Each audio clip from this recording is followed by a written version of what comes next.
Well, hello, everyone, and welcome to the Mindset Game podcast. I'm really excited to have a very special guest with us today, Corey Poirier, who's founder of Blue Talks, also multiple-time TEDx speaker, best-selling author, and host of the Conversations with Passion radio show, where he has interviewed thousands of thought leaders, best-selling authors, and really cool people like Jack Canfield, James Redfield, John Gray, Mike Dooley, and Marianne Williamson. So Corey, I'm absolutely thrilled and excited to have you here with us. Welcome. Thank you so much. I am super excited myself to be here, and thank you for having me. My pleasure. So why don't we get started with you telling our listeners a little bit about yourself? How'd you get to do all the awesome things that you do? Well, I can tell you one thing. I wasn't the guy that they wrote in the yearbook most likely to do these things. So I'm proud of that because it tells me that you don't have to be born a certain way to achieve a certain thing in your life. So I talk often about the non-talent factor, and I certainly was guilty of not having any of the talents that would allow me to do any of the things that I've been blessed to be able to do. So, I mean, in terms of how it started, I can tell you it wasn't the traditional start for stuff like that. Like I wasn't, again, the guy that people said, oh, he's going to do stuff. Like there were people in my school where, great singers where they said, oh, she's going to achieve stuff. She's going to be on national stages. I wasn't among those people. And meaning I wasn't among the people they said that about. And so for me, it was, my backstory really quick is I was raised by a single mother, grew up in a small town, barely graduated high school. And when I say that, I mean, got a 49+1 from one of the teachers. So he technically gave me the 1% to allow me to graduate. So you could make the argument that I didn't really actually graduate. Didn't know the difference between fiction and nonfiction when I left high school. Didn't read a book till I was 27. Oh, wow. And when I told my mother I wanted to write a book at that time, before I read the first one, she said, I think you have to read one before you can write one. And so my start certainly wasn't indicative of where I would go from there. But how I got into all this stuff, really, if I get really sincere about it, is when I was 19, I started a newspaper. And it wasn't one of these things where I was, again, destined to do this. I went through an entrepreneurial course. And at the end of the course, they offered us seed money to start a business. But the catch was you had to actually start the business. They wouldn't give you the money unless you were moving forward with the business. And me and a business partner, we wanted to start a clothing/CD store. And we were like 18 years old. And when we did our full business plan, which was like the last stage of the business course, we basically realized we'd need about $250,000 each to start the business. And we had probably like $250 combined. Mm-hmm. So that wasn't going to happen. Well, then I was like, okay, well, I still want the money. So I still want to launch a business. I want the money. So I said, well, we've been interviewing all these people. What if we were to turn that into the business? Like, what if we were to interview people and write stories about them, and that becomes the business? And we didn't know how we were going to make money. So our original business plan said we were going to do subscriptions. Like it's just like a magazine, like Success Magazine. Mm-hmm. What we found out after we launched the business, so the business plan would say what we were going to sell subscriptions and make money that way. But we realized fairly quickly our business publication was like a newspaper. And so it would be like trying to sell a newspaper at the stands, but yet you're brand new and nobody knows you are and doesn't see any value in it. So we realized pretty quickly we weren't going to sell a lot of copies on newsstands at $1.50 or $2 a pop. So instead, we took the other route, the only other option, which was to sell advertising to pay for the paper. The challenge is we had never sold a thing in our life. So I remember going in on those early calls, not even dressed business-like, sweat pouring down my face, him like turning white, my business partner, and we barely get the words out. And I think because we were so young, people were like took pity on us and bought some ads.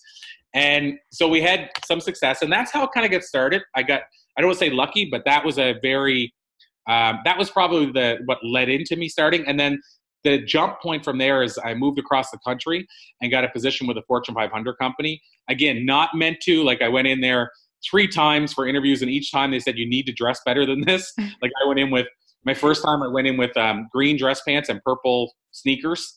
Like it was just bad. Like I was trying to dress up, but I had no money to buy the suits and that.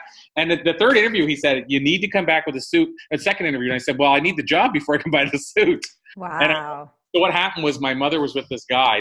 I won't continue further into this big story much longer, but my mother was dating this guy, and he had some money, and he took pity on me, and he said he wanted to buy my laptop. But my mother told him exactly how much the 2 suits I wanted were. So he bought my laptop that was probably worth like $50. He bought it for $700. And anyway, that gave me my 2 suits to get started. I got the position. Out of 177 people applied for one position. And I asked the guy why he hired me. And he said 2 reasons. Well, the 2 separate managers. One said he hired me because I had started a newspaper at such a young age, moved across the country, and he had just moved across the country. And he said, I know it's harder for you to not succeed. Because if you fail, you got to move back across the country and tell all your family you didn't make it. So he said, I feel like you have the right stuff to make it. And then the other guy, he said, because of the way you dress. He said, because when I started, I came in with ripped jeans. And the manager said, what do you want from this job? And he said, I want to take your job. And by the way, when he was hiring me, he had taken his job. So it was those 2 things that got me the job. But what I'm getting at is I wasn't qualified for it. Like, it's not like I was the most likely candidate. But those 2 things, I think, propelled me into what I'm doing now, because they taught me about sales. They taught me about communication. They taught me about interaction. They taught me about failure. They taught me about rejection, fear, and on and on and on. So that was a long roundabout way to say that's kind of how I got into what I do now. Wow, that is an awesome story. And it's a very inspiring story. And I'm curious, what did all that teach you about you? Wow. That's a big question. So I'll use it this way. The next sort of part of my journey was I went and did stand-up comedy, and I was tricked onto the stage. And that's a whole story, is how could you be tricked onto stage? But trust me, I was. And so what I learned from stand-up is, I guess what I learned from those other experiences is that I survived. Meaning, I always believed that when you got on the stage, you died. Like, that was like literal death. And the fact that I went on the stage and bombed horribly and didn't die told me, hey, I can do this. And I think what I learned by running the newspaper and eventually letting it go after a year, years later, I launched another paper, which we talked about off air. But what I learned about the newspaper, and I learned about going into sales, is even on the worst days, I still survived. And even on the worst days, I was still doing more than I had done before the worst days. And how does that apply now, where you are right now in your life and moving forward with all these awesome, amazing plans that you have for Blue Talks and all these other things that you're doing? I think I believe that your mindset's a muscle, and I believe every day. So people say to me, how are you always so inspired? And I say, it's because I feed my mind. I'm feeding my mind positive stuff. I call them posits, short for the but I give myself positive mental posits. And I do that on a daily basis. And so first of all, that allows me to go into this stuff with the right mindset. But then secondly, the other side is, how do you survive the bad days? Well, for me, what it is, it's not just because I built up withdrawals. I put withdrawals in the positive side. So I built up the deflection model of being able to handle the rough days. But bigger than that, or maybe bigger than that, is that I have reference points to know that the things I thought were the worst things that ever happened to me ended up resulting in the best things that ever happened to me. And so I take that into the future ones. And I can give you an example of that if you want. Yes, please. Well, I'll give you one. I just was talking to somebody about this, well, actually just like an hour ago. So I'll give you one that's not like the end of the world reference points, because, obviously we're dealing with a global pandemic right now, depending when somebody's listening to this. Well, obviously that's a bigger one than what I'm about to share. Meaning, I think that people are going to come out of this pandemic, 5 years later going, I survived. And then they're going to have that reference point of saying, what positive, we know, it sucks, but there's some positive things that are going to come out of it. And so 5 years from now, you're going to be able to say that thing that happened on that day was responsible for this thing that happened for me now, greater than that bad day. And so for me, these reference points, I can look at my life and see all these moments that I thought were horrible that end up becoming the moment I needed to have these other great moments. And so an example that I gave to somebody today was, I was dating this girl for 2 years, and I played guitar back when I was younger. I still play, but I was playing guitar. I wrote music and I was singing, and I was tone deaf. Like, I wasn't the greatest. I'll just say it that way. And she heard me play, and she came in the room. She was in the other room talking to my mother. She came in the room and she said, "Can you do me a favor and stop playing?" And I said, "Why?" And she said, "Because you're hurting my ears." And I said, and of course, just as a kid, I was like maybe 17 or 16. I said, "Are you trying to tell me I couldn't play in public?" And she said, "I'm trying to tell you, if you ever do, let me know beforehand so we can finish this relationship we have and I won't be embarrassed." And so having said that, I'll tell you, the relationship didn't survive much longer. But what came out of that? So that at the moment, that destroyed me as a kid. Nobody wants to hear that. And I didn't want to hear that. And, I could have went either way. I could have actually stopped playing music and stopped forever. But I can show you Give, and because late night, the last little bit, I've been doing Facebook Lives playing music, which is something I haven't been touching music in a while, and I kind of get inspired to start playing songs every now and then for people who may want to just tune in. And I say, even if it's, I'm on a bad singing day, oh well, get to laugh at me. But the takeaway from this is, here's the end result to this. Essentially, she said you'll never be able to play in public, all that kind of stuff. The end result from that day till now is, since that time, I've released 3 CDs. I've had music on the radio. I did multiple tours in the summer. I finished in a national songwriting competition as a finalist. I competed in a Battle of the Bands and came in second. And the biggest one of all is my last CD was nominated for Rock Recording of the Year. Oh my God, congratulations. So what do you think was that? What's the shift that you made, right, to go from that low place to that place where you were able to do all those things? And what do you recommend for our listeners that might right now be telling themselves or have other people tell them some pretty crushing stuff? Well, I think the one thing you can take away, that back to my non-talent factor, is that you can learn any skill if you put in the effort and if you're passionate about it.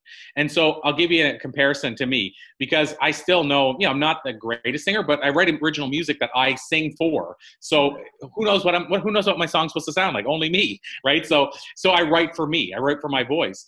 But my point out of that is Bob Dylan and Neil Young, many people would argue, are not the greatest singers in the world. But I would put their accolades against almost any of the greatest singers in the world, and they've lasted longer than almost every one of the greatest singers in the world. So my point from that is that you can learn to do anything. You can, and I know that sounds kind of hokey and cliche, but I mean, I'm living proof, but there's so many people that are living proof. You look at their situation that they started with, and it's certainly not the situation they're in today. And so somebody said to me, how do you think Bob Dylan would do on American Idol? If you think about it, it's not the right voice for that. I said Bob Dylan would find a way. He would find a way to make, he might be hitting the guitar and singing a cappella in a way that it fit the song, or he'd find these songs like, what's his name, Louis Armstrong or something, and he'd take a new take on it, but he'd find a way. So what I'm trying to get at here is that what I hope people take away is, if you actually put in the effort and put in the time, you can truly learn almost any skill, and you can become more talented at almost anything you try. And also to realize that there's people that are on stages right now that never had the talent to be on that stage. Mm-hmm. And there's people that should have been on the stage with talent that never made it to that stage for a reason. There's another Wayne Gretzky somewhere in the world right now, but we'll never know because he's never called the talent, or she's never called the talent. And there's another. What do you think is that? For the same reason. Oh, I just said I used another hockey example. I said there's another Sidney Crosby in the world somewhere, but we'll never know. There's another Oprah, but we'll never know because those people never called the talent. Yet some of those people might have been more talented to begin with. So what do you suggest to those folks that are kind of on the fence, or like they really want to do something, right? Their heart is calling them to do something, but they think they're not good enough, or Oprah can do it, but who am I to do it? What would you tell them? So, if I look at a few things, because there's a whole, I could take a couple directions on this. One, I could say, where would you start if you're starting today? And, the whole story, if you had no money and you were starting a podcast or whatever that looks like, you're starting a business, what would you do? I mean, there's that approach to it, but then there's also the approach to what are some of the little things that a person can do to sort of get themselves on that path. So I'm on two trains of thought completely. But if I look at, the idea of, let's say, Oprah could do it, but not me. What I'm going to say is Oprah didn't start as Oprah. So what I would add is, how did that start? And what did she do to get started? So a great thing you could do is learn. John DeMartini, we had him on the show years ago, and I said, why do you think you've been so successful? And he said, it's because I study at the feet of giants. So what I would tell people is to study at the feet of giants. Go to people who have learned it already and learn from them. Read a book like Think and Grow Rich. Napoleon Hill spent thousands of hours interviewing the top minds, and that book still stands up today, 80 some years later. What I'm doing, people have compared me, and I don't take this comparison myself, but people have said on the show, so you're like a modern day Napoleon Hill, because I've researched thousands of the top thought leaders. So read what I'm teaching, or, my book, The Book of Why and How, reveals those things. And I'm not saying go buy my book. I'm saying figure out who's done what you want to do, and listen when they share the shortcuts. And if they tell you that they've fallen down that manhole, don't fall down the same manhole as them. So what I'm getting at with that is there's shortcuts to start on this journey. So Oprah now can interview anybody in the world she wants, but it didn't start that way. And let's be honest, I said I've done 6,000 interviews. When I started, I wouldn't have been able to interview Jack Canfield or Lisa Nichols or Les Brown. It didn't start that way, but it got there because I put in the time. And I wasn't a good interviewer when I started. I had the questions written out and I started from scratch and I was horrible, but I worked that muscle. So, I mean, maybe the takeaway from here is work the muscle. Whatever you want to do, you need to work that muscle. And just to add one thing, if I can give a strategy, what I would say, and I think you and I have talked about this, I think you asked me, how did you get this interview or that interview? I go back to a word called leverage. And if you want the shortcut, if you want one of the shortcuts to go to the next level for yourself in a quicker time than somebody else, you need to use the power of leverage. So I talked about interviewing people. What's the power of leverage? It means I need to figure out what are the 3 dominoes. If I could get these 3 interviews, and pick the ones that are going to be easiest to get, but they're big names. If I could get these 3 interviews, then when I go to the 4th person, I can say, oh, well, I've already interviewed so-and-so and so-and-so and so-and-so. And then they're going to say, well, if so-and-so said they trusted him, maybe I can trust him. And then so now when I reach out to somebody, I bore them with the names. Like there's enough names that they're going, okay, I submit. I'll come on your show. But it didn't start like that. So it started with 1, and then 2, and then 3. Yeah. So I know that's kind of a long tangent and it went in a few different directions, but hopefully the takeaway from that is if you work any muscle, you will get better. And if you use leverage while you're working that muscle, you'll get better quicker. And if you study at the feet of giants and learn what they did already and take the shortcuts that they can teach you, you're going to go ahead of the people that start from scratch and fall in the trenches and start there. That's awesome. So first of all, before I forget, on a personal note, I have read your book and it is awesome. So thank you.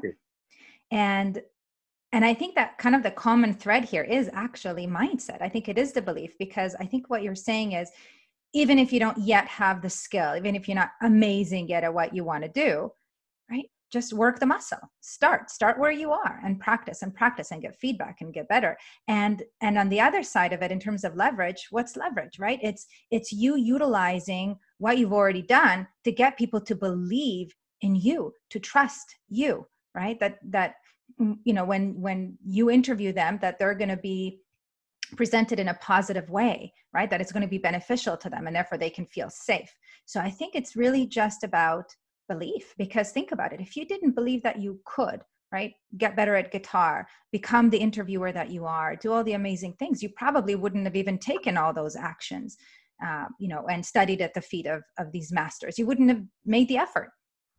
Yeah, and if I dial back into my history to say why did that happen, my grandfather had a grade 3 education. He was a carpenter, bag of nails and a hammer, going out every day. And I watched him when I was 7 years old build a space shuttle replica to scale. So there's only 6 in the world that were built. And he was a grade 3 education carpenter, and all the other carpenters turned it down, said, I can't do that. I don't know how to begin. And I watched him do that. And I'll never forget, he was on the news, local news, and they said, this ordinary carpenter with a bag of nails and a hammer, which is probably why I always say bag of nails and a hammer. And I said, he's no ordinary carpenter. He's my grandfather. But something sunk in watching him do that at 7, that if he can do that with that education, what can anybody do? Meaning anybody can do anything. And then I watched him. He continued to do, for whatever reason, he got this little niche. People saw him doing that stuff, and he started building these different amusement things, even though it was just a hobby. Like he still built homes as the rest of his life, but he ended up building like this castle. Like it was a castle designed for you to go through and see, like Alice in Wonderland, and they were all moving parts. He even got all the moving parts working. So like the 3 little pigs would make noises and come out and move to you. It was like old school technology, but he built that. It was a grade 3 education. It was just his mind. He said, this is what I would do here. This is what I would do here. And so I watched that. And then my mother, again, single mother, but I watched her. She worked with the Sea Cadets, so in the military on the weekends, reserves. She did the books for the boys club. She was treasurer for something else and worked for the city all at the same time. And I watched her do those things.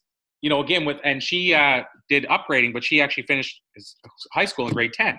So I watched those 2 people do those things and said, you know what? Nothing's impossible. I really believe, whether they knew it or I knew it at the time, they were planting a seed. Nothing's impossible. So I think that's where it came from. Yeah. And you're planting that same seed, by the way, Corey, right? Everyone who listens to you, who watches your TED Talks, who's heard your story, as these, our listeners are doing today, can see, you don't have to have a silver spoon in your mouth when you're born, or to have, all that stuff. You can make your own reality. There's nothing, like you said, that's not available to you. Absolutely. And I think one of the things that I think goes without saying too often when it comes to this type of stuff is you also have to be, I'll use this term, but it's funny, I don't think of it in this way, but I'll use this term because it's the easiest digestible way to say it. You have to be coachable. So one of the things that I see people fall into a trap is when they do go on this journey and they start getting some momentum, is then they go in their head, look at me go. And then all of a sudden, you're not coachable anymore. Like somebody goes, have you ever tried this? In your head, you go, what can you teach me? For example, they write a book. I see it all the time. Somebody will write a book, and I even see people reach out to me and say, I want to learn more about how you got your book to #1. And then when I start, I say, well, I can just share some of the strategies I did. And then you can see them start, and they even say it sometimes, well, I already did that. I already did this. Then why'd you ask me? So what I'm getting at is that I think you need to realize that you're no better than the next person that's putting their pants on the same way. And so you need to remain coachable. The minute you're unteachable or uncoachable is maybe the minute you need to go back and start from scratch, or the minute you need to move on and go in a different direction. So I think that's a big thing too, is be willing to learn. So when I say study at the feet of giants, I bring on people onto the show that have achieved stuff that's staggering to the eyes and mind. And then I'll bring on somebody to the show it's the first interview. I have people say, well, I've never done an interview before. Well, I want to help you get through that. Well, what I'm saying is I have somebody on for an interview that has never done an interview before, and they'll say one thing, and I'll say, can I share that during my talks? And they're blown away. But I'm saying I'm learning from somebody who's just this start of the journey, and then I'm also learning from somebody who's this far. So I think you need to understand that everybody can teach you something. Yeah. Wow. I think that is really important for people to know, because I agree with you. It's that curious mindset. It's that willingness to ask the questions and to accept the feedback, and and to play and to just try stuff out. Because the moment we get, like you said, into that place of I know how to do it, then we've closed ourselves off to possibilities, because we're in a box. All we know is what's in the box. Yeah, absolutely. So I think it's really cool that you shared that, and even from your personal experience, that you are still learning from the masters, but also from people who are just starting. So it validates for those of us that are just starting out that we do have value. So we should get our message out there, right? Even if other people have shared similar messages, we are unique, and I really acknowledge you for saying that. Well, this is one here is an actual story that kind of maybe puts a sort of a period on the end of that. Is I did this talk early on in my life, like early on in my career, we'll call it my speaking career, for this small college. Maybe, I don't even remember, but maybe 15 people in the room, maybe. And I did the talk, didn't think anything more of it. Like after I left, the talk was done.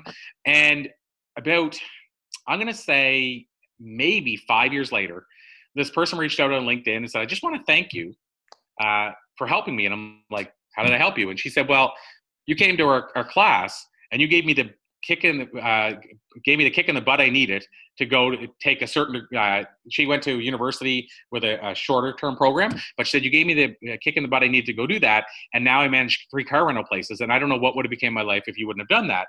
And I said, when was this? And she said, yeah, well, you were at the college. You spoke at the college to my class. There was like 15 of us there. And she said, and I was one of those people. Thank you so much. And to your point, that was so early on my journey. And I never thought in a million years that I just thought I gave a talk and maybe I made them laugh or smile or whatever. But to have somebody say that, she went through, like by the time she reached out to me, she'd already gone through 4 years of university or 2 years or whatever it was, and reached out and said, this is what I'm doing now. My life wouldn't look like this if not for your talk. So to me, the takeaway from that is you never know who you're impacting. And somebody desperately, no matter who you are right now listening, somebody desperately is waiting to hear your message. And in some ways, if you're not telling it to them or sharing it with them, you're doing them a disservice. Yeah. Wow. I got goosebumps when you shared that, because it is that amazing ripple effect, and we don't even know how what we're doing is impacting people. And whether you're on a stage or writing a book, or whether you're sharing something with a friend, or sharing a kind word to a stranger, you really never know how that impacts them and their family and their community and so on. Right? Like, who knows, maybe somebody gave your grandfather a kind word when they were little that made him believe, and then that in turn kind of transferred to your mom, transferred to you and to your amazing kids. And Yeah, I love that. And, it makes me think too of a guest we've had on the show, two guests in particular, who are Twitter influencers. A gentleman's name is Bruce Van Horn, just to give him a shout out, and the other one's Gary Loper. And the two of those guys both told me separate stories of sending out one tweet on one given day. And these guys tweet like all day. And just one random tweet on one given day. Both of them had separate cases where people reached out and said, basically, the easiest way to say it is they weren't sure they were going to be around the next day until they read that tweet. Each of them had separate experiences like that. One tweet saved a life. So you don't know. That's right. That's right. So no matter how good or not so good you think you are, just get started, because you 100%. Never know who you're going to help. I'll deliver a quote from one of my favorite speakers on that note that I think, basically talks to that, but it's Zig Ziglar. The late Zig Ziglar said, you don't have to be great to start, but you need to start to get great. I love that. Thank you. That's Absolutely. Really motivating and inspiring to, again, those people that might not be where they want to be just yet, or are too scared to take that first step.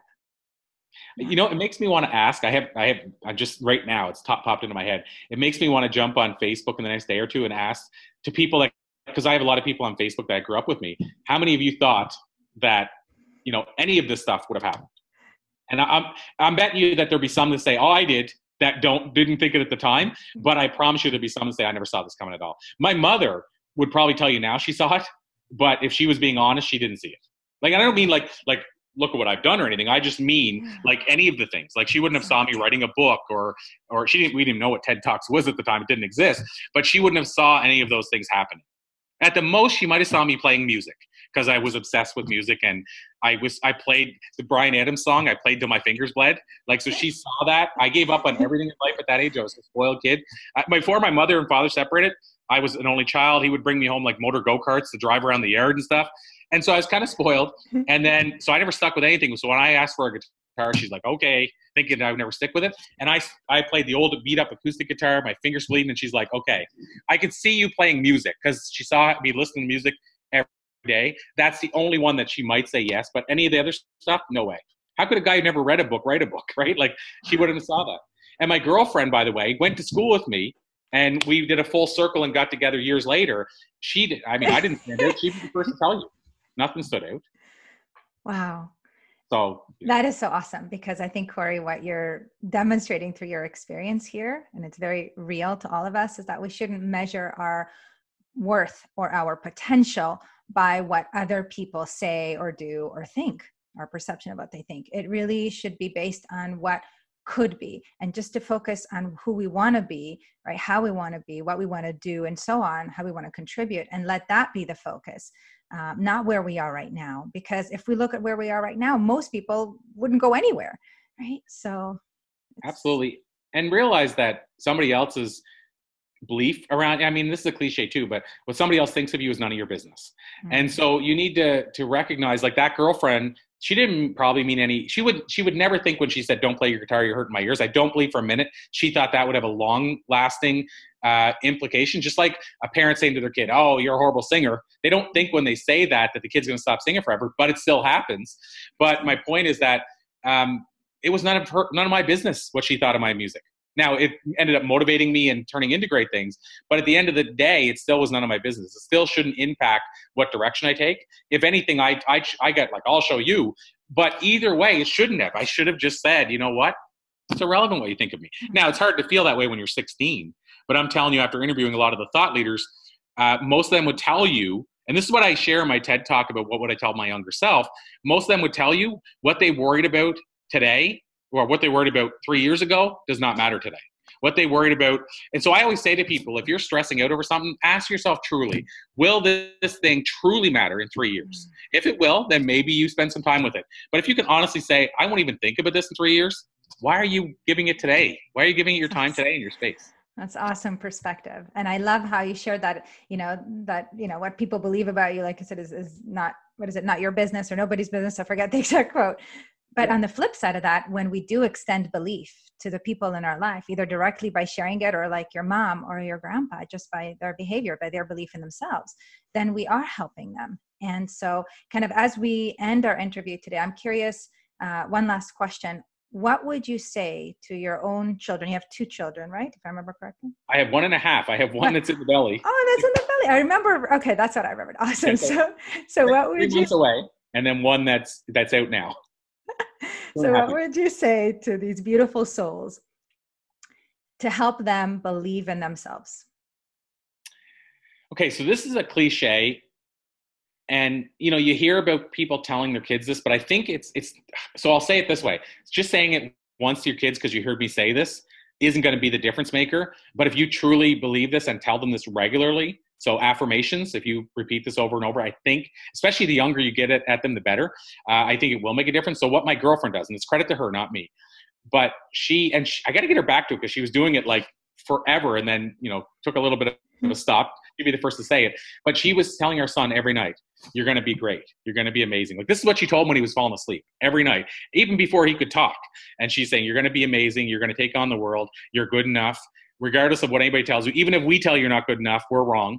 And so what I'm getting at is, what I would tell them is, you can chase your dreams, and regardless of what anybody says, including us, don't let us burn your light down. Don't let us, people always say, "What's passion feel like?" Having your passion. I said, it's like I have a fire in my belly, and I'll never let anybody get near that. Nobody's going to distinguish that. So I would tell them, whatever you're passionate about it and whatever lights you up, don't let anybody snuff that out.